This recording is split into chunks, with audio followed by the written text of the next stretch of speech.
J'étais cet après-midi à un concert au Parc Floral de Paris, au Bois de Vincennes, et je voyais tous ces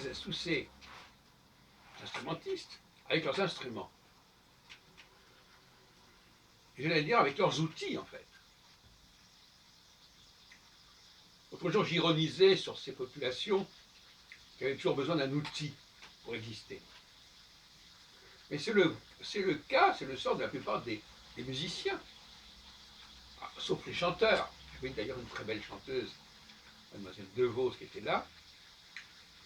Mais à part elle et le chef d'orchestre éventuellement, quand il ne joue pas lui-même d'un instrument, ce qui peut arriver souvent d'ailleurs maintenant, ils ont tous leurs instruments.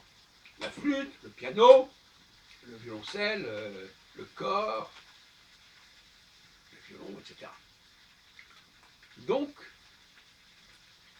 alors si on leur dit que ce sont des outils, ils vont peut-être réagir. Comme si je dis à quelqu'un, votre crayon et votre papier, vous êtes déjà avec des outils. On croit que les outils, c'est quelque chose qui doit être fabriqué avec du fer, je ne sais pas quoi. Non.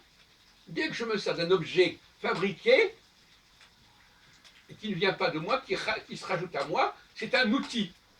C'est un instrument. Bon. Et c'est vrai pour l'art, même le peintre, c'est pareil, il a des outils. Même la toile est un outil. La peinture qu'il utilise, c'est un outil. Le pinceau est un outil, etc., etc. Donc on a affaire à toute une population de gens qui ne correspondent pas à l'esprit de ce que j'appelle la troisième création, parce qu'ils se servent constamment d'outils, ils fabriquent quelque chose, ils ne se fient pas à leur seul corps, ce qu'ils ont reçu. Ils ont reçu leur corps et ils ont le besoin d'ajouter à leur corps quelque chose. Et ça, c'est scandaleux d'un point de vue théologique, en tout cas du point de vue de la théologie de la troisième création. C'est comme quelqu'un qui mettrait des lunettes, il ajoute quelque chose qui ne serait pas nécessaire normalement. Il aurait dû veiller à la qualité de sa vue.